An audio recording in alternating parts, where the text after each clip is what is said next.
Welcome to mass IAS academy. நம்ம இந்த வீடியோவில் ரீசெண்டாக நடந்த எம்டிஎஸ் எக்ஸாம்ஸோட ஜிகே கொஸ்டின்ஸ் எக்ஸ்ப்ளனேஷனோட பார்க்க போகிறோம். அதுக்கு முன்னாடி எங்கள் இன்ஸ்டியூட்டில் 2026 எம்டிஎஸ்க்கான ஆஃப்லைன் அண்ட் ஆன்லைன் கோர்சஸ் வந்து போயிட்டு இருக்கு. ஹாஸ்டல் ஃபெசிலிட்டிஸ் எங்கள் இன்ஸ்டியூட்டில் அவைலபிள். எங்கள் இன்ஸ்டியூட் மார்த்தாண்டம் கன்னியாகுமரி டிஸ்ட்ரிக்டில் இருக்குது. அட்மிஷன் தேவைப்படுறவங்க ஸ்க்ரீனில் தெரிகிற நம்பருக்கு கால் பண்ணி அட்மிஷன் போடுங்க. ஃபர்ஸ்ட் கொஸ்டின் பார்த்தீங்க அப்படின்னா, the solute-like component are the dispersed particles in a colloid formed. கூழ்மத்தில் உள்ள கரைப்பொருள் போன்ற கூறு வந்து எதை உருவாக்குது அப்படின்னு சொல்லி கேட்டிருக்காங்க. இப்போ நம்ம இந்த இதில் பார்த்தோம், சொல்யூஷன்ஸை வந்து 3ஆக பிரிக்கிறோம். ஃபஸ்ட்டு வந்து ஒரு சொல்யூஷன் அப்படின்னா அதில் என்னென்ன இருக்கும் அப்படின்னு பார்த்தீங்கன்னா, சொல்யூட் ப்ளஸ் சால்வெண்ட் வந்து இருக்கும். அதாவது ஒரு கரைசலில் வந்து கரைப்பொருள் ப்ளஸ் வந்து கரைப்பான் அப்படிங்கிறது சேர்ந்தது தான் நம்ம கரைசல் அப்படின்னு சொல்கிறோம். இப்போ இந்த கரைசலையே என்ன பண்ணுவாங்க அப்படின்னா 3ஆக பிரிப்பாங்க. ஃபர்ஸ்ட் ஒன் வந்து ட்ரூ சொல்யூஷன் அப்படின்னு சொல்லுவோம், ட்ரூ சொல்யூஷன். செகண்ட் பார்த்தீங்கன்னா கொலாய்டல் சொல்யூஷன். தேர்ட் வந்து பார்த்தீங்கன்னா சஸ்பென்ஷன் அப்படின்னு சொல்லிட்டு சொல்கிறோம். இப்போ இதில் என்ன டிஃப்ரென்ஸ் அப்படின்னா, ட்ரூ சொல்யூஷனில் இருக்கக்கூடிய பொருளோட பார்ட்டிகிள் சைஸ் வந்து நமக்கு ரொம்ப கம்மியாக இருக்கும். அதனால் நம்ம மிக்ஸ் பண்ணதுக்கப்புறம் எது சொல்யூட்டு எது சால்வெண்ட்டுன்னு நம்மளால் பிரித்து பார்க்க முடியாது. அதாவது என்ன சொல்லலாம், இப்போ எது கரைப்பொருள் எது வந்து கரைப்பான் அப்படிங்கிறத நம்மளால் பார்க்க முடியாது. எக்ஸாம்பிள் வந்து சால்ட் இன் வாட்டர். இப்போ நீங்கள் உப்பை வந்து தண்ணியில் கரைச்சிங்க அப்படின்னா நமக்கு அதில் உப்பு தண்ணின்னு பிரித்து பார்க்க முடியாது. அதை வந்து நம்ம ட்ரூ சொல்யூஷன் அப்படின்னு சொல்கிறோம். இப்போ கொலாய்டல் சொல்யூஷன் அப்படின்னு பார்த்தீங்கன்னா பார்ட்டிகிள் சைஸ் வந்து கொஞ்சம் லார்ஜராக இருக்கும். அது வந்து ஒரு தெளிவாக இருக்காது, ஒரு மாதிரி கலங்கின மாதிரி ஃபார்ம்லேயே என்ன ஆகும் அப்படின்னா இந்த சொல்யூஷன் வந்து இருக்கும். எக்ஸாம்பிள் வந்து நமக்கு மில்க்குன்னு பார்க்குறோம். அப்புறம் சஸ்பென்ஷன் அப்படின்னு எடுத்திங்க அப்படின்னா இந்த சொல்யூஷனுமே வந்து நம்ம வந்து பார்ட்டிகிள்ஸ் வந்து ரொம்ப பெருசாக இருக்கிறதுனால கொஞ்ச நேரம் நீங்கள் வெயிட் பண்ணி வச்சிங்க அப்படின்னா அது வந்து அதில் இருக்கக்கூடிய பார்ட்டிகிள்ஸ் தனித்தனியாக என்ன ஆகும் அப்படின்னா செடிமெண்ட் ஆகும். எக்ஸாம்பிள் மட் இன் வாட்டர். அதாவது சேறு கலந்த ஒரு தண்ணியை நீங்கள் கொஞ்சம் நேரம் வச்சிங்க அப்படின்னா அது என்ன ஆகும், அந்த சேறு வந்து தனியாக கீழே செடிமெண்ட் ஆகும். அது வந்து நம்ம சஸ்பென்ஷன் அப்படின்னு சொல்கிறோம். அப்போது இதில் வந்து பார்த்தீங்கன்னா சால்வெண்ட் சொல்யூட்டுன்னு பார்க்குறோம்ல, அதே மாதிரி இந்த கொலைடல் சொல்யூஷனில் வந்து ரெண்டாக பிரிக்கிறாங்க. எப்படி பிரிக்கிறாங்க அப்படின்னு பார்த்தீங்கன்னா, டிஸ்பர்ஸ்ட் ஃபேஸ், டிஸ்பர்ஸ்ட் மீடியம் அப்படின்னு சொல்லி பிரிக்கிறாங்க. அதாவது சிதறிய நிலை, சிதறல் ஊடகங்கள் அப்படின்னு சொல்லி பிரிக்கிறாங்க. இதில் இந்த டிஸ்பர்ஸ்டு ஃபேஸ் அப்படின்னா என்னென்னா எதை சொல்ல வராங்கன்னா சொல்யூட்டை சொல்ல வராங்க. சொல்யூட் லைக் காம்பனன்ட்ஸாக இருக்கிறத டிஸ்பர்ஸ்டு ஃபேஸ்ன்னு சொல்கிறாங்க, சிதறிய நிலைன்னு சொல்கிறாங்க. சால்வெண்ட் லைக் கரைப்பான் மாதிரி இருக்கக்கூடிய பொருளை டிஸ்பர்ஸ்டு மீடியம்னு சொல்கிறாங்க. இப்போ எக்ஸாம்பிள் நம்ம மில்க் பார்த்தோம்ல, அந்த மில்கில் இருக்கக்கூடிய ஃபேட் வந்து நமக்கு என்ன அப்படின்னா டிஸ்பர்ஸ்டு ஃபேஸ், அதாவது சிதறிய நிலை அப்படின்றது. அதே நேரம் அதில் இருக்கக்கூடிய வாட்டர் கண்டென்ட் வந்து நமக்கு என்ன அப்படின்னா டிஸ்பர்ஸ்டு மீடியம், சிதறல் ஊடகம் அப்படின்னு பார்க்குறோம். ஓகேவா? அப்போது இந்த கொஸ்டினோட ஆன்சர் சொல்யூட் லைக் காம்பனன்ட் இன் கொலாய்டுன்னு கேட்டிருக்காங்க. கரைப்பொருள், கூழ்மத்தில் கரைப்பொருள் போன்ற கூறு வந்து எதை உருவாக்குது அப்படின்னா ஆன்சர் என்ன? Option B, dispersed phase. Next question பார்த்தீங்கன்னா, the term Hiranyagarbha mentioned in Vedic literature refers to which of the following அப்படின்னு சொல்லி கேட்டிருக்காங்க. அதாவது கிரண்ய கர்ப்பம் அப்படின்னு சொல்லப்படுறது எந்த இதை வந்து குறிக்குது அப்படின்னு சொல்லியிருக்காங்க. அது எதை குறிக்குது அப்படின்னு பார்த்தீங்கன்னா கோல்டன் ஊம், அதாவது பொன்மயமான கருப்பையை வந்து குறிக்குது. இதெல்லாம் நம்ம எதில் பார்க்க முடியும் அப்படின்னு பார்த்தீங்கன்னா ரிக்வேதத்தில் தான் இதை வந்து மென்ஷன் பண்ணியிருக்காங்க. அதுவும் ரிக்வேதத்தில் வந்து இந்த கிரண்ய கர்ப்பம் அப்படின்னா என்னென்னா பிரைமரியான ஒரு டெய்ட்டி, அதாவது முதன்மையான ஒரு கடவுள் வந்து இருந்தாங்களாம். பிரைமரி டெய்ட்டி, அந்த முதன்மையான கடவுளோட கருவிலிருந்து தான் உலகத்தில் இருக்கக்கூடிய அண்டம், அதாவது யூனிவர்ஸ் எல்லாமே வந்து ஃபார்ம் ஆகியிருக்கு அப்படிங்கிறத சொல்ல வர்றதுக்கு தான் இந்த கிரண்ய கர்ப்பா அப்படிங்கிற வார்த்தையை வந்து பயன்படுத்தியிருக்காங்க. இப்போது இந்த ரிக்வேதா தான் என்னது, 4 வேதாஸ்லேயுமே நமக்கு 4 வேதங்கள் இருக்குது.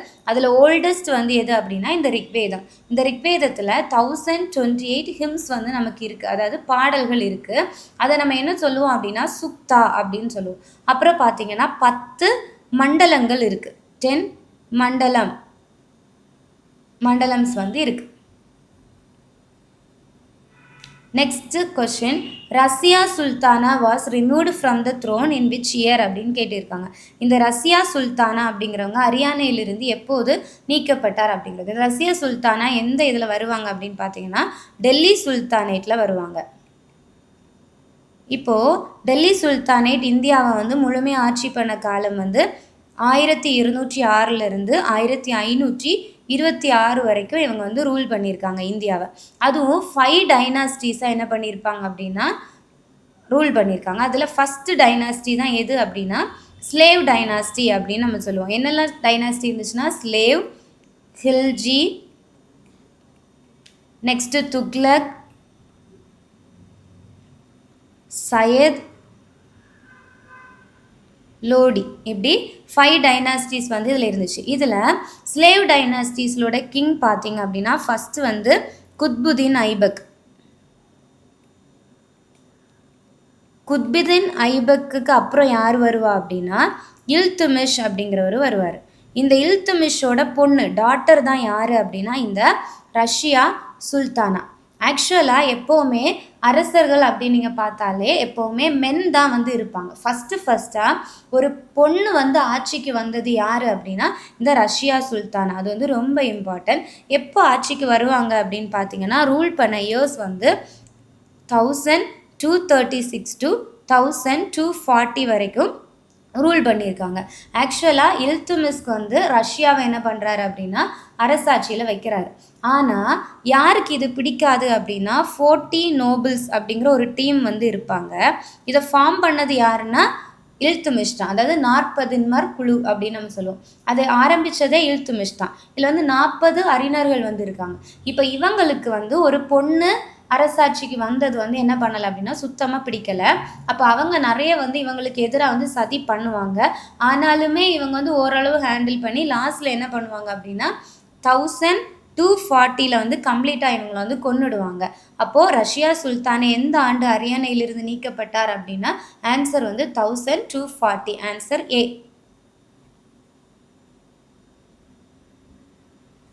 Next question, after the introduction of structural adjustment reforms in India, which 5-year plan was subsequently, அதாவது இந்தியாவின் கட்டமைப்பு சீர்திருத்தங்கள் அறிமுகப்படுத்தப்பட்ட பிறகு அதை தொடர்ந்து வந்த 5-ஆண்டு திட்டம் எது அப்படின்னு சொல்லியிருக்காங்க. இந்த ஸ்ட்ரக்சரல் அட்ஜஸ்ட்மெண்ட் அதாவது கட்டமைப்பு சீர்திருத்தங்கள் அப்படின்னா என்னென்னா முக்கியமான ஒரு சீர்திருத்தம் இந்தியாவில் கொண்டு வந்திருப்பாங்க. என்னென்னா எல்பிஜி அப்படின்னு அந்த ஸ்கீமை வந்து நம்ம சொல்லுவோம். எல்பிஜி எதை மென்ஷன் பண்ணுது அப்படின்னு பார்த்தீங்கன்னா லிபரலைசேஷன், ப்ரைவேட்டைசேஷன் அண்ட் குளோபலைசேஷன். அதாவது ஃபஸ்ட்டு நம்ம இந்தியாவோட பொருளாதாரத்தை நம்ம திட்டமிடும்போது நம்ம வந்து குளோபல் லெவலில் வந்து என்ன பண்ணலாம் அப்படின்னா அதாவது நாடு விட்டு நாடு நம்ம வந்து ட்ரேட் பண்ணுற அளவுக்கெல்லாம் வந்து ரொம்ப வந்து நமக்கு ஃபெசிலிட்டிஸ் எதுவுமே கிடையாது. ஈஸியாக வந்து பண்ண முடியாது. அந்த ட்ரேடெல்லாம் லைசன்ஸ் எல்லாம் நமக்கு வந்து அவ்வளோ ஈஸி கிடையாது. அது மட்டும் இல்லை பப்ளிக் எல்லாமே வந்து கவர்மெண்ட்டுக்கு கீழே வந்து அந்த பவர் வந்து இருந்ததுனால ப்ரைவேட்டாக ஒரு ஆளால் என்ன பண்ண முடியலை அப்படின்னா எந்த ஒரு இண்டஸ்ட்ரீஸையும் ஆரம்பிக்க முடியலை. அப்படி ஆரம்பித்தாலுமே அதுக்கு வந்து பயங்கரமான ரிஸ்க்கு. அவங்க பெர்மிஷன் வந்து வாங்குறது ரொம்ப ரிஸ்க்காக இருந்துச்சு. அப்போது இது எல்லாத்தையுமே நம்ம வந்து மாற்றினாதான் இந்தியாவோட பொருளாதாரம் வளரும் அப்படின்னு திட்டமிட்டு இந்த ஸ்கீமை வந்து இன்ட்ரடியூஸ் பண்ணுவாங்க. இந்த ஸ்கீம் வந்த இயர் வந்து 1991. அதுக்கப்புறம் நமக்கு வந்து ஸ்கீம் தான் 8th 5-year plan இன்ட்ரடியூஸ் பண்ணுறாங்க. எப்போன்னு பார்த்தீங்கன்னா 1992லேருந்து 1997 வரைக்கும். அப்போ இந்த கொஷினோட ஆன்சர் வந்து ஆப்ஷன் சி. இந்த இதான் வந்து இந்த எல்பிஜி ஸ்கீம் இன்ட்ரடியூஸ் பண்ணது யாரோட பீரியட், யார் வந்து பிரைம் மினிஸ்டராக இருந்தாங்க அப்படின்னு பார்த்தீங்கன்னா நரசிம்ம ராவ். அதே நேரத்தில் யார் வந்து ஃபினான்ஸ் மினிஸ்டராக இருந்தாங்க அப்படின்னு பார்த்தீங்கன்னா மன்மோகன் சிங் வந்து இருப்பாங்க.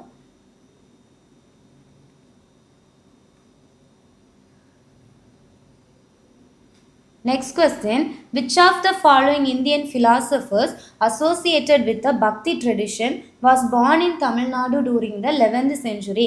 அதாவது 11ஆம் நூற்றாண்டில் தமிழ்நாட்டில் பிறந்து பக்தி மரபுடன் தொடர்புடையவர் யார் அப்படின்னு சொல்லி கேட்டிருக்காங்க. இப்போ பார்த்தீங்கன்னா இந்த பக்தி மூமெண்ட் வந்து எந்த செஞ்சுரிஸில் ஆரம்பிக்குதுன்னா 7th to 17th centuries வரைக்கும் நமக்கு இந்த பக்தி மூமெண்ட் அப்படிங்கிறது வந்து வரும். ஆக்சுவலாக இது எவால்வ் ஆகுறதுக்கு ரீசன் என்ன அப்படின்னு பார்த்தீங்கன்னா, ஃபஸ்ட்டு சவுத் இந்தியாவிலேருந்து தான் ஆரம்பிக்குது. இங்கே வந்து இந்த சேரா, சோழா, பாண்டியா, பல்லவா இவங்க எல்லாம் வந்து ஆட்சி பண்ணிட்டு இருக்க காலத்தில் நமக்கு வந்து ஜெயினிசம், புத்திசம், அதாவது வேதிக் சிவிலைசேஷன் வருது.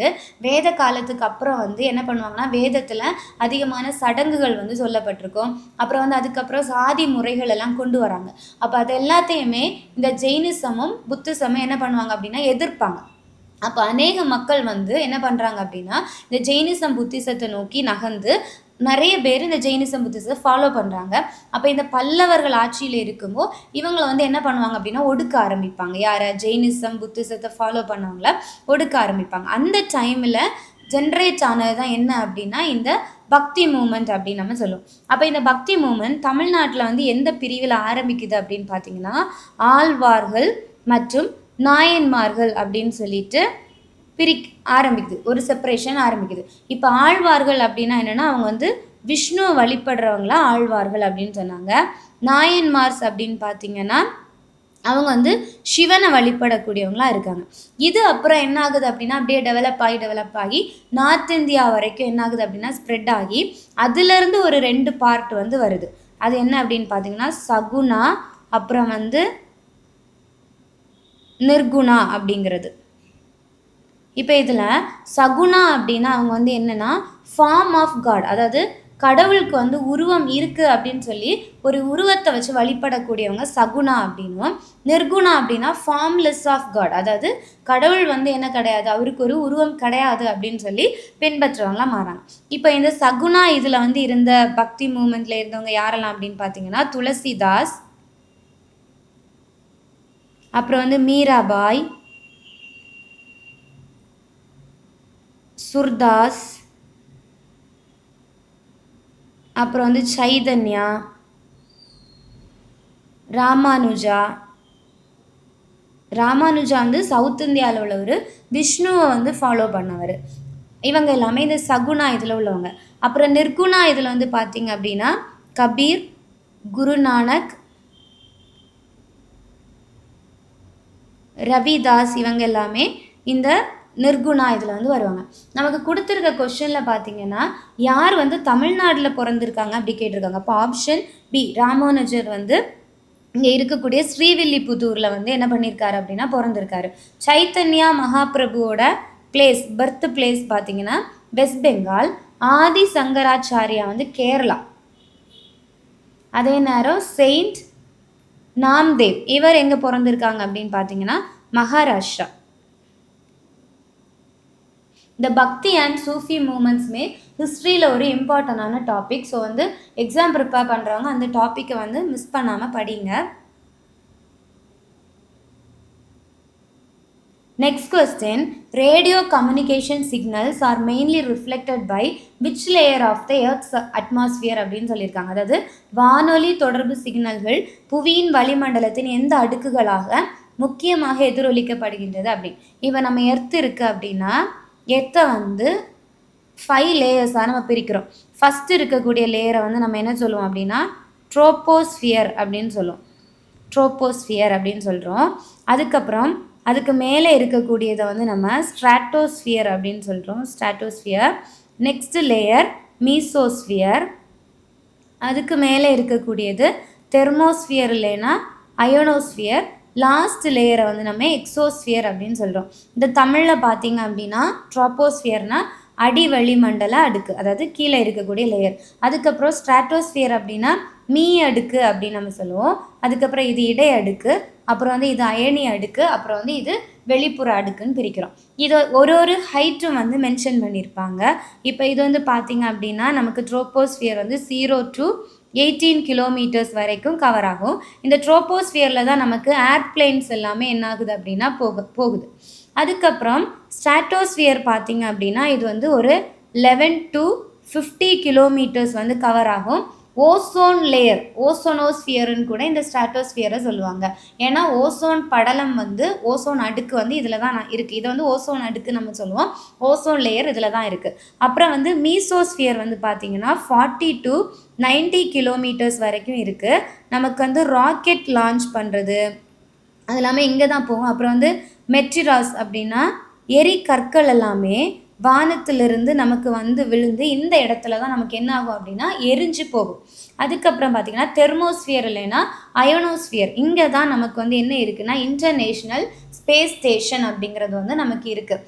சர்வதேச விண்வெளி மண்டலம் அப்படின்னு நம்ம சொல்லுவோம்ல, அது வந்து இருக்குது. இந்த தெர்மோஸ்பியரில் நமக்கு வந்து அயான்ஸ் அதிகமாக இருக்குது, அயனிகள் அதிகமாக இருக்கிறதுனால இங்கே தான் நமக்கு என்ன ஆகும் அப்படின்னா ரேடியோ சிக்னல்ஸ் வந்து ப்ரொடியூஸ் ஆகும்.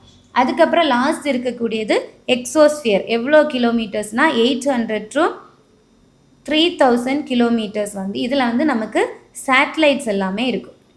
அப்போது இந்த கேட்டிருக்க கொஷினோட ஆன்சர் பார்த்தீங்க அப்படின்னா ரேடியோ கம்யூனிகேஷன் எந்த லேயர் அப்படி கேட்டிருக்காங்க. எந்த லேயர்னா தெர்மோஸ்பியர் ரீஜியன். அப்போ answer option D. Next question, the rise of which ancient kingdom is linked with the period between 6th and 4th century BCE in Indian history? இந்திய வரலாற்றில் 6ஆம் நூற்றாண்டுக்கும் 4ஆம் நூற்றாண்டுக்கும் இடைப்பட்ட காலத்தில் தோன்றிய பேரரசு எதுன்னு கேட்டிருக்காங்க. ஃபஸ்ட்டு நம்ம ஹிஸ்ட்ரியை வந்து பார்த்தோம் அப்படின்னா நம்ம என்ன படிப்போம், ஸ்டோன் ஏஜ்லேருந்து நம்ம ஆரம்பிப்போம். ஸ்டோன் ஏஜ், அதுக்கப்புறம் என்ன பார்ப்போம் அப்படின்னு பார்த்தீங்கன்னா இண்டஸ் வேலி சிவிலைசேஷன் வந்து பார்ப்போம். இண்டஸ் வேலி சிவிலைசேஷனுக்கு அப்புறம் நம்ம என்ன பார்க்குறோம் அப்படின்னா வேதிக் சிவிலைசேஷன் பார்ப்போம், ஜெயினிசம் அண்ட் புத்திசம் பார்ப்போம். அதுக்கப்புறம் நமக்கு என்ன ஆகுது அப்படின்னா டைனாஸ்டிஸ் வந்து ஒன்று ஒன்றா ஃபார்ம் ஆக ஆரம்பிக்குது. அதில் இந்தியாவில் ஃபஸ்ட்டு என்ன பண்ணுவாங்க அப்படின்னா மகாஜனபதாஸ் அப்படிங்கிறது வருது. இந்த மகாஜனபதாஸ் எப்படி நமக்கு கிரியேட் ஆகுறாங்கன்னா இந்த வேத காலங்களில் மக்களை வந்து எப்படி பிரிச்சிருப்பாங்க அப்படின்னு பார்த்தீங்கன்னா ஃபஸ்ட்டு வந்து குலம்னா அது ஒரு ஃபேமிலி. அந்த குலம் நிறைய ஃபேமிலிஸ் எல்லாம் சேர்ந்ததை கிராமா அப்படின்னு சொல்லுவாங்க, கிராமம் அப்படின்னு சொல்லுவாங்க. அந்த கிராமங்கள் எல்லாம் சேர்ந்ததை வந்து விஸ் அப்படின்னு சொல்லுவாங்க. விஸ் எல்லாமே சேர்ந்ததை வந்து நமக்கு என்ன சொல்லுவாங்க அப்படின்னா ஜனா அப்படின்னு சொல்லுவாங்க. அதாவது இந்த கிராமங்களுக்கு இதை எல்லாம் மிக்ஸ் ஆனது விஸ், அதுக்கப்புறம் உள்ளது ஜனா. இதுலேருந்து ஜனபதாக்கள் அப்படிங்கிறவங்க உருவானாங்க. அந்த ஜனபதாஸ் தான் நமக்கு என்னவா மாறினாங்க அப்படின்னா மகாஜனபதாஸ் அப்படின்னு மாறுறாங்க. இந்தியாவில் மொத்தம் 16 மகாஜனபதாஸ் இருந்துச்சு. அதில் ஒரு மகாஜனபதா தான் எது அப்படின்னா இந்த மகதா. ஆக்சுவலாக இந்த 16 மகாஜனபதாஸில் இந்த 6th to 4th செஞ்சுரியில் இந்த மகதம் வந்து என்ன ஆகும் அப்படின்னா மிகப்பெரிய எழுச்சிக்குள்ளாடி ஆகும். ஏன் அப்படின்னா இந்த மகதம் வந்து இப்போ உள்ள பீகார் ரீஜியனில் வந்து இருக்குது. இங்கே வந்து என்னென்ன ரிசோர்ஸ் இருக்குது பார்த்தீங்கன்னா அயன் வந்து அதிகமாக கிடச்சிச்சு. ஏன்னா இது வந்து ஜார்க்கண்ட் இந்த ரீஜியனில் இருக்கனால ஜார்க்கண்ட்லாம் அயன் ஓர்ஸ் அதிகம். அப்போ இவங்க வந்து அயன்னால் டூல்ஸ் நிறைய வந்து இவங்களால் பண்ண முடிஞ்சிச்சு. அப்புறம் ஃபாரஸ்ட் இருந்ததுனால அங்கேருந்து அவங்களுக்கு எலிஃபென்ட்ஸ் வந்து கிடச்சிச்சு, யானைகள் வந்து கிடச்சிச்சு. அப்போ யானைகளை வந்து போருக்கு என்ன பண்ணாங்க அப்படின்னா பயன்படுத்த ஆரம்பித்தாங்க. அதுக்கப்புறம் இவங்களோட இந்த மகதம் இருந்த அந்த ரீஜியன் வந்து நேச்சுரல் பவுண்ட்ரியாக வந்து ஆக்ட் ஆச்சு. அதுக்கு வந்து முக்கியமானது இந்த விந்தியா அப்படிங்கிற விந்தியா சாத்புரா ரேஞ்சஸ் சொல்லுவோம்ல, அதில் இந்த விந்தியா ரேஞ்ச் வந்து இதுக்கு ஒரு பவுண்ட்ரியாக இருக்கும். அப்புறம் அக்ரிகல்ச்சராக ப்ரொடக்டிவாக இருக்கும். என்னன்னு பார்த்தீங்கன்னா கங்கா, சோன் இப்படிப்பட்ட ரிவர்ஸ் எல்லாமே இந்த மகதத்தை சுற்றி என்னாச்சு அப்படின்னா பாஞ்சிட்டு இருந்துச்சு. அப்போது இந்த செழிப்பாக இருந்ததுனால மற்ற மகாஜன பதங்களை விட இந்த மகதம் வந்து என்னாகும் அப்படின்னா ரைஸ் ஆகும். ஸோ இந்த கொஸ்டினோட answer option A. Next question, the traditional Navratha dance associated with Navaratri celebration is mainly performed in which region of India? எந்த இதில் வந்து கொண்டாடுறாங்க அப்படின்னு கேட்டிருக்காங்க. இந்த நவ்ராட்டா அப்படிங்கிற நடனம் வந்து நவராத்திரி கொண்டாட்டத்தோடு தொடர்புடையது. அது எந்த பகுதி, இந்தியாவில் எந்த பகுதி அப்படின்னு சொல்லி கேட்டிருக்காங்க. எந்த பகுதின்னு பார்த்தீங்க அப்படின்னா பண்டல்காண்ட் ரீஜியன். பண்டல்காண்ட் ரீஜியன் அப்படிங்கிறது மத்திய பிரதேஷில் இருக்கக்கூடிய பகுதி. இப்போ இந்த நவ்ரதா அப்படிங்கிற இந்த செலிப்ரேஷன்ஸ் வந்து இந்த நவராத்திரி அப்படிங்கிறத நம்ம பார்த்தோம் அப்படின்னா இந்த நவ்ரதா அப்படிங்கிற டான்ஸை யார் ஆடுறாங்க அப்படின்னு பார்த்தீங்கன்னா அன்மேரிடு விமன், அதாவது திருமணமாகாத பெண்கள் வந்து ஆடக்கூடிய நடனம் தான் நவ்ரதா அப்படிங்கிற நடனம். இந்த செலிப்ரேஷன் வந்து 9 days வந்து இருக்கும். அப்புறம் வந்து துர்கா அப்படிங்கிற ஒரு தெய்வத்தை வந்து வழிபடுற விதமாக இந்த நடனம் வந்து நடத்தப்படுது. Next question, in the human nervous system, involuntary activities such as blood pressure regulation, salivation, vomiting are controlled by the part which is located in the எந்த பார்ட்டால் கண்ட்ரோல் பண்ணப்படுது, அந்த பார்ட் வந்து எங்கே இருக்குது அப்படின்னு கேட்டிருக்காங்க. நரம்பு மண்டலம், அதாவது நம்ம தனிச்சையற்ற செயல்களான இது உமிழ்நீர் சுரக்கிறது, வாந்தி, இந்த மாதிரிப்பட்ட ஃபங்க்ஷன் எல்லாமே எந்த ஒரு பார்ட்லேருந்து ரெகுலேட் ஆகுது அப்படின்னு கேட்டிருக்காங்க. அது எங்கே இருக்குது அப்படின்னு கேட்டிருக்காங்க. ஃபஸ்ட்டு நீங்கள் என்ன பண்ணுங்கள் அப்படின்னா, பிரெயினை வந்து என்ன பண்ணுவாங்க அப்படின்னா 3 ரீஜியனாக பிரிப்பாங்க. ஃபஸ்ட்டு பார்த்தீங்கன்னா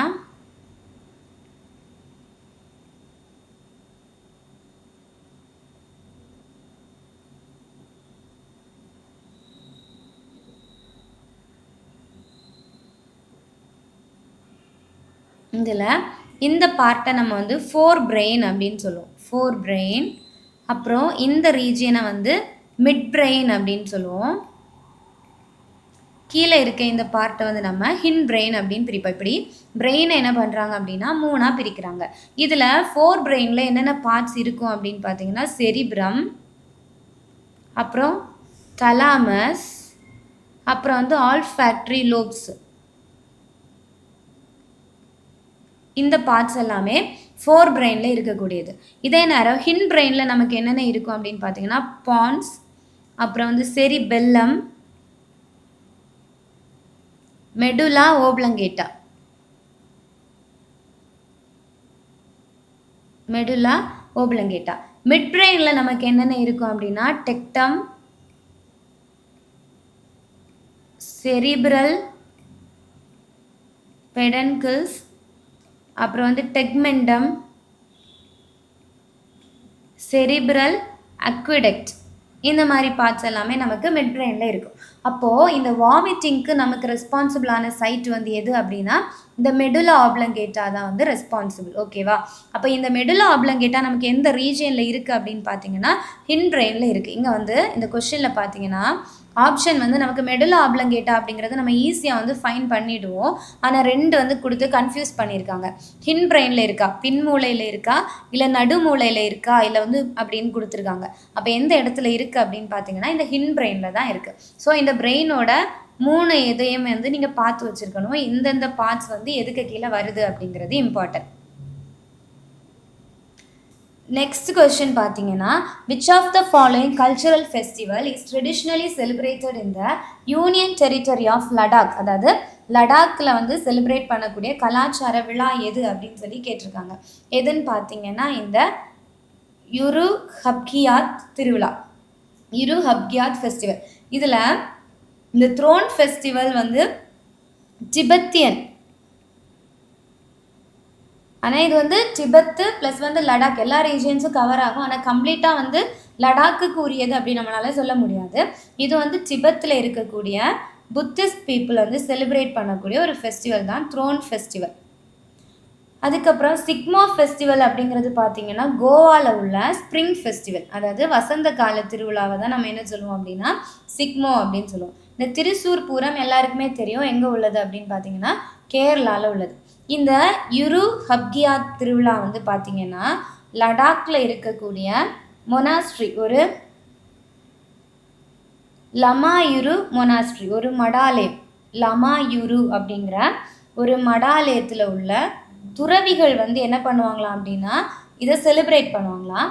அவங்க வந்து அந்த டைமில் இந்த செலிப்ரேஷன் நடக்கும்போது இந்த லமாயுரு மடாலயத்தில் உள்ள துறவிகள் எல்லாமே மாஸ்க் வந்து வச்சு டான்ஸ் ஆடுவாங்களாம். மாஸ்க் டான்ஸ் ஒன்று பண்ணுவாங்களாம். அந்த டான்ஸோட நெய்ம் என்ன அப்படின்னு பார்த்தீங்கன்னா சாம்ஸ் அப்படிங்கிறது. Next question, Baisakhi celebrations in Himachal Pradesh are associated with which lake அப்படின்னு கேட்டிருக்காங்க. ஆக்சுவலாக பைசாகி அப்படின்னு கேட்டிருந்தா டைரெக்டாக கேட்டால் எல்லாருக்குமே தெரியும். ஏன்னா பைசாகி அப்படிங்கிறது எந்த ஸ்டேட் அப்படின்னு பார்த்தீங்கன்னா பஞ்சாப். பஞ்சாப்லேயுமே வந்து ஒரு ஹார்வெஸ்ட் ஃபெஸ்டிவல். எப்படி வந்து நம்ம கேரளாவில் ஓணம் ஒரு ஹார்வெஸ்ட் ஃபெஸ்டிவல், நமக்கு வந்து என்ன பொங்கல், இது வந்து ஒரு ஹார்வெஸ்ட் ஃபெஸ்டிவல். இதை மாதிரி பஞ்சாப் ரீஜியனில் ஹார்வெஸ்ட் ஃபெஸ்டிவலாக செலிப்ரேட் பண்ணுறது தான் பைசாகி. இந்த பைசாகி அப்படிங்கிறது வந்து பார்த்திங்கன்னா இந்த பைசாகி பஞ்சாப், ஹரியானா, ஹிமாச்சல் இந்த மாதிரி நிறைய ஏரியாவில் வந்து என்ன பண்ணுறாங்க அப்படின்னா செலிப்ரேட் பண்ணுறாங்க. அதில் முக்கியமாக ஹிமாச்சலில் இருக்கக்கூடிய ஒரு லேக் வந்து ரொம்ப இம்பார்ட்டன்ட். அது எந்த லேக் அப்படின்னு பார்த்தீங்கன்னா இந்த ரேவால்சர் ஏரி அப்படிங்கிறதுல தான் வந்து செலிப்ரேட் பண்ணுறாங்க. இப்போது இதில் இருக்கக்கூடிய இந்த லோக்தாக் லேக் வந்து நமக்கு எங்கே இருக்குது அப்படின்னா மணிப்பூர். நெக்ஸ்ட் வந்து பார்த்தீங்கன்னா இந்த ரேணுகா லேக் வந்து எங்கே இருக்குன்னா ஹிமாச்சல் பிரதேஷ். அப்புறம் புஷ்கர் லேக் வந்து நமக்கு ராஜஸ்தானில் இருக்குது. இதில் ரேவால்சர் லேக் தான் வந்து நமக்கு ஹிமாச்சல் பிரதேஷ். இந்த கொஸ்டினில் பைசாகி வச்சு பார்க்கும்போது நம்மளால் ஆன்சரே கண்டுபிடிக்க முடியாது. ஹிமாச்சல் பிரதேஷில் இருக்கக்கூடிய லேக்ஸ் எதெல்லாம் அப்படின்னு நீங்கள் படிச்சிருந்தீங்க அப்படின்னா கண்டிப்பாக இந்த கொஸ்டினுக்கு உங்களால் ஆன்சர் பண்ண முடியும். Next question, in which year was the population census not conducted in Jammu and Kashmir? Jammu காஷ்மீரில் எந்த ஆண்டில் மக்கள் தொகை கணக்கெடுப்பு நடத்தப்படலை அப்படின்னு கேட்டிருக்காங்க. எந்த இயர் அப்படின்னு பார்த்தீங்க அப்படின்னா 1991 ஜம்மு காஷ்மீரில் வந்து ஒரு இன்டர்னல் வார், அதாவது உள்நாட்டு போர், அந்த ஸ்டேட்டுக்குள்ளாடியே வந்து என்ன ஆகுது அப்படின்னா சில பிரச்சனைகள் இருந்ததுனால அங்கே வந்து என்ன பண்ணலைன்னா சென்சஸ் கண்டக்ட் பண்ணலை. அதே மாதிரி அஸ்ஸாமில் வந்து என்ன பண்ணியிருப்பாங்கன்னா 1981 கண்டக்ட் பண்ணலை. இதை நோட் பண்ணிக்கோங்க, ரொம்ப இம்பார்ட்டன்ட்.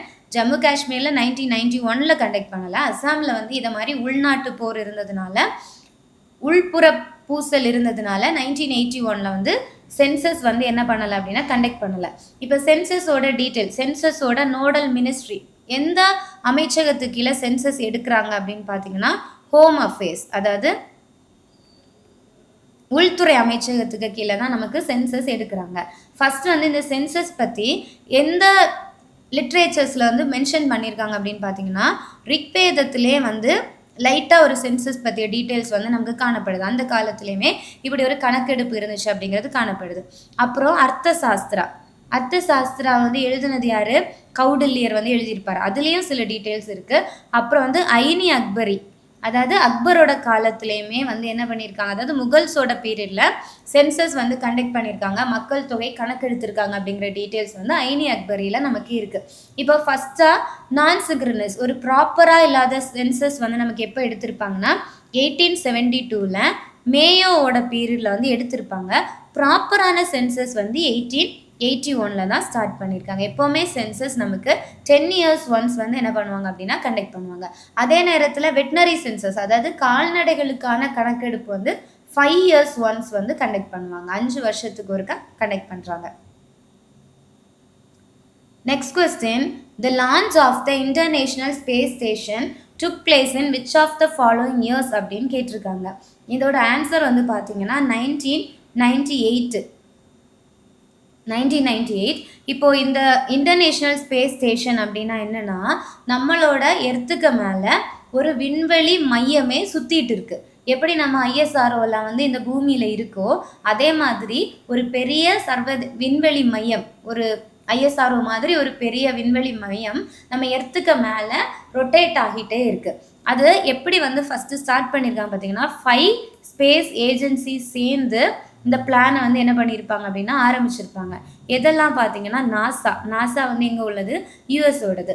அப்புறம் வந்து ராஸ் காஸ்மோஸ் அப்படிங்கிறது என்ன அப்படின்னா ரஷ்யாவோடது. அதுக்கப்புறம் வந்து ஜாசா அப்படிங்கிறது ஜப்பான். அப்புறம் ESA அப்படிங்கிறது யூரோப்பியன் ஸ்பேஸ் ஏஜென்சி. அப்புறம் வந்து CSA அப்படின்னா கனடாவோட ஸ்பேஸ் ஏஜென்சி. இந்த 5 பேரும் சேர்ந்து தான் இந்த இன்டர்நேஷ்னல் ஸ்பேஸ் ஸ்டேஷன் ஆரம்பிச்சிருக்காங்க. ஃபஸ்ட்டு மாடியூல் அவங்க சென்ட் பண்ணது எப்போன்னா 1998. ஆனால் கம்ப்ளீட் கன்ஸ்ட்ரக்ஷன் வந்து எப்போ முடிஞ்சிருக்கும் அப்படின்னு பார்த்தீங்கன்னா 2011 தான் வந்து இதை வந்து கம்ப்ளீட் பண்ணியிருப்பாங்க. ஏன்னா ஒரு ஸ்பேஸில் போய் ஒரு கன்ஸ்ட்ரக்ஷன் பண்ணுறது அப்படிங்கிறது ரொம்ப ரிஸ்க்கு. ஸோ வந்து இவ்வளோ இயர்ஸ் வந்து எடுத்திருக்கோம். 2011 தான் கம்ப்ளீட் பண்ணியிருப்பாங்க. இதை வந்து இப்போது என்ன சொல்லிட்டு இருக்காங்க அப்படின்னா இதை வந்து 2030 வந்து இதை வந்து ரிமூவ் பண்ணிடுவாங்க. இதை வந்து திருப்பி என்ன பண்ணுவாங்க அப்படின்னா கலைச்சிடுவாங்க அப்படின்னு சொல்லுறாங்க. Next question, at what orbital inclination does the International Space Station travels from west to east around the earth? அதாவது பூமியை சுற்றி மேற்குலேருந்து கிழக்காக எந்த சாய்வு நிலையில் இது வந்து சுற்றிட்டு இருக்கு அப்படின்னு சொல்லி கேட்டிருக்காங்க. நம்ம எர்த்துமே எவ்வளோ வந்து இன்க்ளனேஷனில் இருக்குது அப்படின்னு பார்த்தீங்கன்னா 23.5 டிகிரி இன்க்ளனேஷனில் இருக்குன்னு தான் நம்ம வந்து படிச்சிருக்கோம். கரெக்டாக? அப்போது இதில் வந்து என்னென்னா எர்த்தில் நம்ம ஃபஸ்ட்டு நடுவில் இருக்கக்கூடியது இக்வேட்டர், நில நடுக்கோடு அப்படின்னு சொல்லுவோம். இது வந்து 0 டிகிரியில் இருக்குது. எந்த இன்க்ளனேஷனில் இது இருக்குது அப்படின்னு பார்த்தீங்கன்னா ஒரு 51.6 டிகிரி இன்க்ளனேஷனில் தான் இந்த இன்டர்நேஷ்னல் ஸ்பேஸ் ஸ்டேஷன் வந்து நம்ம எர்த்தை வந்து என்ன ஆகிட்டு இருக்குது அப்படின்னா ரொட்டேட் ஆகியிருக்கு. எந்த டைரக்ஷன் பார்த்தீங்கன்னா வெஸ்ட்டு டு ஈஸ்ட்டு. அப்புறம் இது வந்து நம்மளோட எர்த்திலிருந்து எவ்வளோ ஹைட்டில் இருக்குது அப்படின்னு பார்த்தீங்கன்னா 400 கிலோமீட்டர்ஸ் ஹைட்டில் வந்து நமக்கு இருக்குது. அதே நேரம் இதோட ஸ்பீடு எவ்வளோ ஸ்பீடில் நமக்கு ரொட்டேட் ஆகுது அப்படின்னு பார்த்தீங்கன்னா 28,000 கிலோமீட்டர் பெர் ஹார் ஸ்பீடில் வந்து நமக்கு ரொட்டேட் ஆகுது. அதாவது ஒவ்வொரு 90 நிமிடங்களுக்கு ஒருக்கா வந்து என்ன ஆகும் அப்படின்னா ஒரு பிளேஸுக்கு வரும். ஓகேவா? அப்போ 90 நிமிடங்கள். இப்போ வந்து இது வந்து நம்ம இதோட இது பார்த்தோம் அப்படின்னா இது வந்து ஒரு நாளையில் இதுக்குள்ளாடி இருக்கக்கூடிய அஸ்ட்ரோனட்ஸ், அதாவது விண்வெளி வீரர்கள் வந்து 16 முறை வந்து சன்ரைஸும் சன்செட்டும் பார்ப்பாங்களாம். இதில் இருந்து ஒர்க் பண்ணக்கூடிய விண்வெளி வீரர்கள் ஒரு நாளில் 16 தடவை என்ன பார்ப்பாங்களாம் அப்படின்னா சன்ரைஸ் அண்ட் சன்செட் வந்து பார்க்க முடியுமா. Next question, who among the following founded the Depressed Classes Association in 1930? பின்வருவோரில் 1930ஆம் ஆண்டில் ஒடுக்கப்பட்ட வகுப்பினர் சங்கத்தை வந்து நிறுவியது யாரு அப்படின்னு பார்த்தீங்கன்னா ஆப்ஷன் பி அம்பேத்கர் தான் வந்து இதை ஸ்டார்ட் பண்ணியிருப்பாங்க. மகாத்மா காந்தி வந்து ஸ்டார்ட் பண்ண அமைப்பு பார்த்தீங்க அப்படின்னா ஹரிஜன் சேவாக் சங்கம், ஹரிஜன் சேவாக் சங்கம் அப்படிங்கிறத நிறுவியிருப்பாங்க. அதுக்கப்புறம் ரவீந்திரநாத் பார்த்தீங்க அப்படின்னா இது வந்து இயர் 1932. அதுக்கப்புறம் ரவீந்திரநாத் பார்த்தீங்க அப்படின்னா விஸ்வபாரதி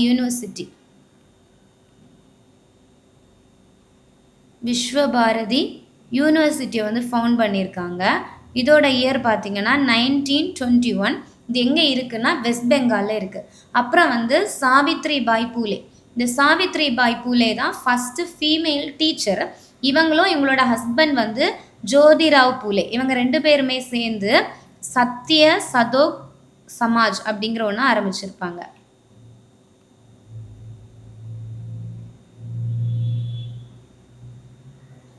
சமாஜ் அப்படிங்கிறத 1873 ஆரம்பிச்சிருப்பாங்க. அது மட்டும் இல்லை ஃபஸ்ட்டாக கேர்ள்ஸுக்குன்னு ஸ்கூல் ஓப்பன் பண்ணதும் யார் தான் அப்படின்னா இவங்க 2 பேர் தான், சாவித்ரிபாயும் ஜோதிராவ் பூலேயும். இப்போ இவங்க வந்து ஒரு புக் எழுதியிருப்பாங்க. என்ன அப்படின்னு பார்த்தீங்கன்னா இவங்களோட ஹஸ்பண்ட் அதாவது ஜோதிராவ் பூலே என்ன எழுதியிருப்பாங்க அப்படின்னு பார்த்தீங்கன்னா குலாம்கிரி அப்படிங்கிற ஒரு புக் வந்து எழுதியிருப்பாங்க. இது வந்து ரொம்ப இம்பார்ட்டன்ட், நோட் பண்ணிக்கோங்க. இங்கே ஹிஸ்ட்ரி படிக்கும்போது இந்த அசோசியேஷன்ஸ் எல்லாமே கண்டிப்பாக வந்து படிக்கணும். அதுலேருந்து கண்டிப்பாக ஒரு கொஸ்டின்ஸ் வந்து உங்களுக்கு இருக்கும். Next question, the Bhargavastra system developed in 2025 is primarily designed to address which type of threat? அதாவது பார்கவஸ்திரா அப்படிங்கிற ஒரு மிசைல் வந்து என்ன பண்ணியிருக்காங்க அப்படின்னா ஒரு இனோவேஷன் கொண்டு வந்திருக்காங்க 2025.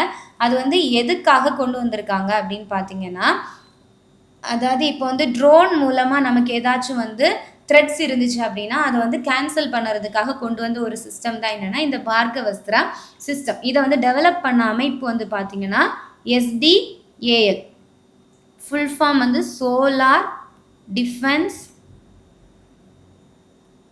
And aerospace limited. இவங்க தான் என்ன பண்ணியிருக்காங்க அப்படின்னா இதை வந்து டெவலப் பண்ணியிருக்காங்க. இது வந்து ஃபஸ்ட்டு இண்டிஜீனியஸ் அப்படின்னு பார்த்தீங்கன்னா இந்தியாவிலேயே உருவாக்கப்பட்ட ஒரு அமைப்பு. இண்டிஜீனியஸ் மைக்ரோ மிசைல் சிஸ்டம், நுண்ணிய ஒரு அமைப்பு. இதில் வந்து நம்மளால் என்ன பண்ண முடியும் அப்படின்னா 6 to 10 கிலோமீட்டர்ஸில் நம்மளோட எதிரி நாட்டிலேருந்து ட்ரோன்ஸ் வந்துச்சுன்னா இது வந்து டிடெக்ட் பண்ணும். 6 to 10 கிலோமீட்டர்ஸ் டிஸ்டன்ஸில் அது இருக்கும்போது டிடெக்ட் பண்ணி 2.5 கிலோமீட்டர் ரேஞ்சுக்குள்ளே அது வர்றதுக்குள்ளாடியே என்ன பண்ணிடும் அப்படின்னா அந்த எதிரி நாட்டிலேருந்து வர அந்த ட்ரோனை வந்து சுட்டு வீழ்த்திடும். புரியுதா? Next question, in physics which term refers to a disturbance that propagates through a medium by causing its particle to vibrate and transfer energy to neighboring particles. அதாவது ஒரு ஊடகத்தில் துகள்களை அதிர்வடை செய்து அருகிலுள்ள துகள்களுக்கு ஆற்றலை மாற்றி அளிப்பதின் மூலம் பரவுறதை வந்து எந்த தொடரில் குறிப்பிடுவாங்க அப்படின்றது. இப்போ ஒரு இது வைப்ரேஷன்ஸ் இருக்குன்னு ஒரு ஒரு பார்ட்டிகிள் ஒரு சாலிட் மெட்டீரியலை வந்து நீங்கள் எடுக்கீங்கன்னா அதில் இருக்கக்கூடிய பார்ட்டிகல்ஸ் எல்லாம் எப்படி அரேஞ்ச் ஆகிருக்கு அப்படின்னா ஃபஸ்ட்டு இருக்கக்கூடிய மெயினாக சவுண்டில் தான் நம்ம இதை பார்க்க முடியும். சவுண்டு வந்து நம்ம கொடுக்குறோன்னு வச்சுக்கோங்களேன். ஃபஸ்ட்டு வைப்ரேட் ஆகுறது ஃபஸ்ட்டு பார்ட்டிகிள். இந்த வைப்ரேஷன் என்ன ஆகும்னா நெக்ஸ்ட் ஒன்றுக்கு ட்ரான்ஸ்ஃபர் ஆகி அதுலேருந்து நெக்ஸ்ட்டுக்கு ட்ரான்ஸ்ஃபர் ஆகி நெக்ஸ்ட்டுக்கு ட்ரான்ஸ்ஃபர் ஆகி தான் அந்த ஃபுல் இதுக்குமே சப்ஸ்டன்ஸுக்கு என்ன ஆகுது அப்படின்னா அந்த வைப்ரேஷன் வந்து பாஸ் ஆகுது. அதை வந்து என்ன சொல்லுவாங்க அப்படின்னா வேவ் அப்படின்னு சொல்லுவாங்க. அலை, அதாவது அலையாக தான் இது என்ன ஆகும் அப்படின்னா மூவ் ஆகி போகும். ஸோ இதை வந்து வேவ் அப்படின்னு நம்ம சொல்கிறோம். இப்போ இதில் ஆம்ப்ளிடியூட் வீச்சு அப்படின்னா என்னன்னு பார்த்தீங்கன்னா இந்த வைப்ரேஷன் எவ்வளவு ஹைட்டுக்கு போகுது அப்படின்னு பார்க்குறத தான் நம்ம என்ன சொல்லுவோம் அப்படின்னா வீச்சு அப்படின்னு சொல்லுவோம். மேக்ஸிமம் டிஸ்பிளேஸ்மெண்ட் இல்லைன்னா இந்த வேவ் இந்த அலை வந்து எவ்வளோ ஹைட்டுக்கு போகுது, அதாவது ஒரு பொருள் வந்து அதிகமாக வைப்ரேட் ஆச்சு அப்படின்னா அதோட வேவ் வந்து ரொம்ப பெருசாக இருக்கும். அதே நேரம் கம்மியாக வைப்ரேட் ஆச்சு அப்படின்னா அதோட வேவ் வந்து குட்டியாக இருக்கும். இதை தான் நம்ம என்ன சொல்லுவோம் ஆம்ப்ளிடியூட் வீச்சு அப்படின்னு சொல்கிறோம். ரெசோனன்ஸ் அப்படின்னா என்னென்னா ஃபோர்ஸ் ஒத்ததிர்வுனா ஃபோர்ஸ்ட் வைப்ரேஷன், அதாவது இந்த ஆம்ப்ளிடியூட் வீச்சை இன்க்ரீஸ் பண்ணுறதுக்கு நம்மவே வெளியிலிருந்து ஒரு ஃபோர்ஸ் வந்து கொடுத்து வைப்ரேஷனை க்ரியேட் பண்ணோன்னா அது வந்து ரெசோனன்ஸ் அப்படின்னு சொல்கிறோம். இப்போ பிட்ச் அப்படின்னு பார்த்தீங்கன்னா ஆடிட்டரி சென்சேஷன், அந்த சத்தம் வந்து நமக்கு கேட்குறத வச்சு நம்ம டிட்டர்மைன் பண்ணுறது பிட்ச். அதாவது பார்த்தீங்கன்னா இப்போ லோ பிட்ச்சு லோ ஹை அப்படின்னு சொல்லி நம்ம பிரிக்கிறோமா. இதில் வந்து ஹை பிட்ச் சவுண்ட் அப்படின்னு பார்த்தீங்கன்னா ஃபீமேலோட வாய்ஸ், அதாவது ஒரு பொண்ணு பாட்டு பாடுனா அந்த வாய்ஸ் வந்து ரொம்ப ஹை பிட்ச் அப்படின்னு நம்ம சொல்லுவோம். அதே நேரம் பசங்க பேசுறது வந்து எப்படி இருக்கும், ஒரு கோர்ஸ் ஒரு கரடு முரடான மாதிரி இருக்கக்கூடிய சத்தங்கள் எல்லாத்தையுமே நம்ம வந்து லோ பிட்ச் அப்படின்னு சொல்லுவோம். ஓகேவா. Next question, the ENVISION mission planned by the European Space Agency is intended to study the geology and atmosphere of which planet? அதாவது ஐரோப்பிய விண்வெளி முகமையால் திட்டமிடப்பட்ட ENVISION அப்படிங்கிற இந்த பிளான் வந்து எதை ஆராய்ச்சி பண்ணுறதுக்காக பண்ணியிருக்காங்க அப்படின்னு கேட்டிருக்காங்க. எதுன்னு பார்த்தீங்கன்னா வீனஸை வந்து ஃபுல்லாக வந்து எக்ஸ்ப்ளோர் பண்ணுறதுக்கு. முக்கியமாக இதை எப்போ லான்ச் பண்ண பிளான் பண்ணியிருக்காங்க அப்படின்னா 2030 to 2031 இந்த இயர் ரேஞ்சுக்குள்ளாடி லான்ச் பண்ண பிளான் பண்ணியிருக்காங்க. ஏன் இதை வந்து அனுப்புகிறாங்க அப்படின்னு பார்த்தீங்கன்னா இந்த எர்த் அண்ட் வீனஸ் ரெண்டையுமே நம்ம சகோதரி கோள்கள் அப்படின்னு சொல்லுவோம். அதாவது சிஸ்டர் பிளானட்ஸ் அப்படின்னு நம்ம சொல்லுவோம். சிஸ்டர் பிளானட்ஸ் அப்படின்னு சொல்கிறோம்.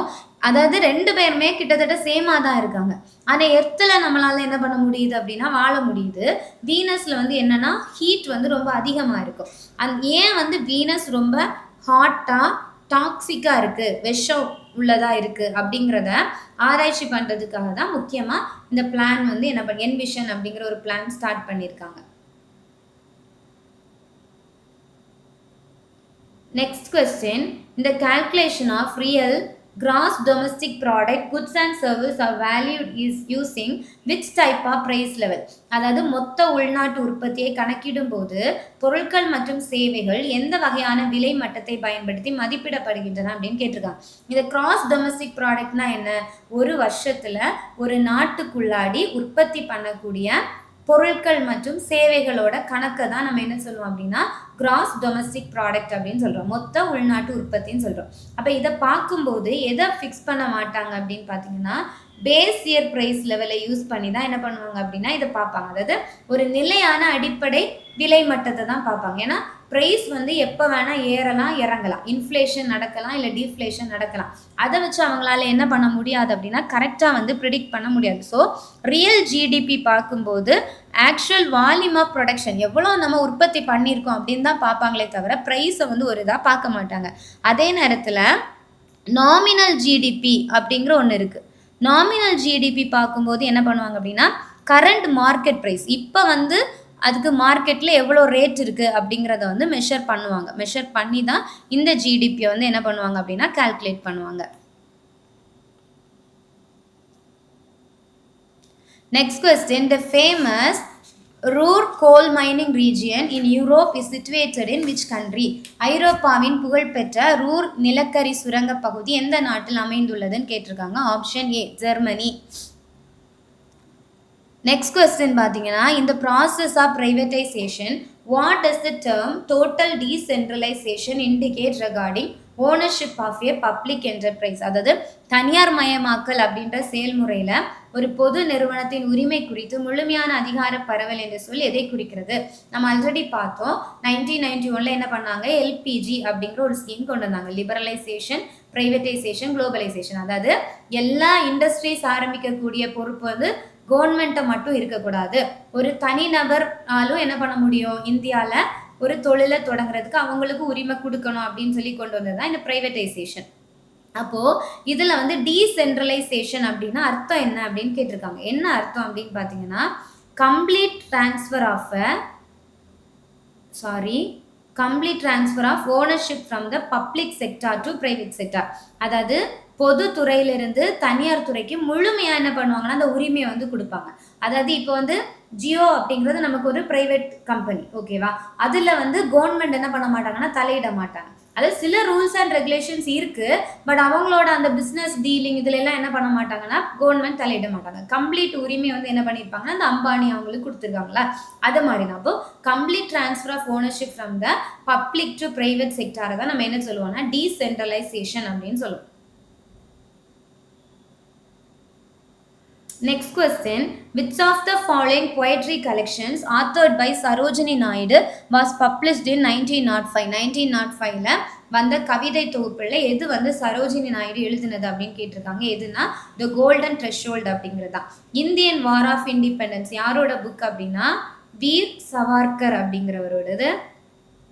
அப்புறம் வந்து ஸ்டோரி ஆஃப் மை டிபார்டேஷன் அப்படிங்கிறது வந்து Lala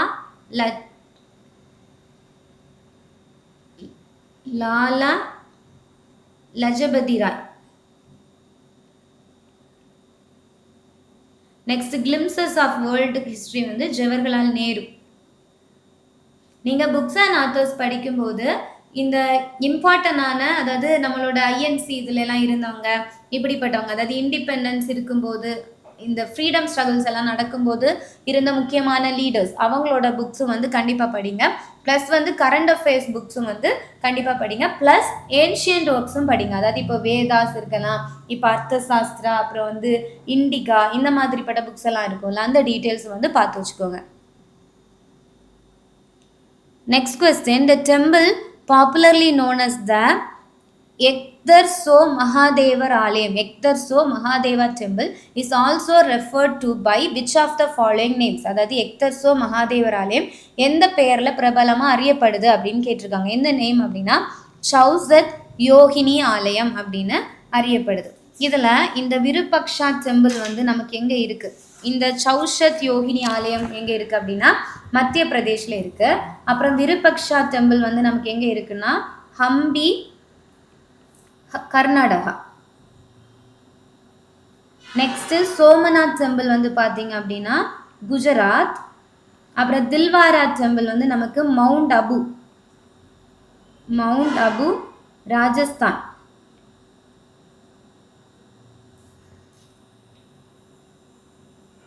Next question, the famous Lomas Rishi cave regarded as an early specimen of Indian rock cut architecture is located in the Barabar hills of which Indian state? Barabar குகையில் இருக்கக்கூடிய லோமஸ் ரிஷி குகை அப்படிங்கிறது எந்த மாநிலத்தில் இருக்குது அப்படின்னு கேட்டிருக்காங்க. Option C Bihar. ஆக்சுவலாக இதை வந்து என்ன பண்ணியிருப்பாங்க அப்படின்னா மௌரிய பேரரசு, மௌரியன் எம்பையரில் ஃபேமஸான ஒரு கிங் தான் என்னென்னா அசோகர். இந்த அசோகரோட காலத்தில் தான் என்ன பண்ணியிருப்பாங்கன்னா இந்த குடைவரை கோயிலை வந்து என்ன பண்ணியிருப்பாங்க அப்படின்னா இந்த ஒரு பாறையை குடைஞ்சி இதை வந்து உருவாக்கியிருக்காங்க. இது ஆக்சுவலாக யாருக்காக இவங்க பண்ணியிருப்பாங்க அப்படின்னு பார்த்தீங்கன்னா அஜீவீக மதத்தை சார்ந்தவங்களுக்காக பண்ணியிருப்பாங்க. இந்த அஜீவீக மதத்தை ஃபவுண்ட் பண்ணது யாருன்னா கோசலா. அதாவது மகாவீரர் வந்து 6 years வந்து இந்த கோசாலர் கூட தான் சுற்றிட்டு இருப்பார். அதுக்கப்புறம் தான் என்ன பண்ணுவார்னா தனியாக வந்து சமண மதத்துக்குள்ளே இதாகி சமணத்தை வந்து பரப்புறாரு. ஓகேவா? அப்போ அஜீவிக மதத்தை ஃபவுண்ட் பண்ணது கோசாலர். அதை பின்பற்றினவங்களுக்காக கொடுக்கப்பட்டது தான் இந்த இந்த குகை. இப்போ இந்த இடத்துலையுமே வந்து இதை லாஸ்ட்டாக அப்புறம் அஜீவிக மதம் வந்து காணாமலே போயிட்டு அதுக்கப்புறம் வந்து பிற்காலங்களில் பார்த்தீங்கன்னா பௌத்த மதத்தை சார்ந்தவங்க தான் இந்த குகையை அதிகமாக பயன்படுத்தினாங்க. இந்த பராபர் ஹில் வந்து ரொம்ப இம்பார்ட்டன்டானது. இதில் வந்து 4 குகைகள் வந்து இருக்குது. எதெல்லாம் பார்த்தீங்கன்னா, ஒன்று வந்து இந்த லோமாஸ் ரிஷி கேவு, நெக்ஸ்ட் வந்து பார்த்தீங்கன்னா சுதாமா அப்படிங்கிறது, அப்புறம் கரண் ஷவுப்பார், லாஸ்ட் அப்புறம் வந்து பார்த்தீங்கன்னா விஸ்வகர்மா அப்படிங்கிற 4 குகைகள் வந்து இந்த பராபர் இதில் வந்து காணப்படுது. இது இம்பார்ட்டன்ட், நோட் பண்ணிக்கோங்க. தேங்க்யூ ஃபார் வாட்சிங்.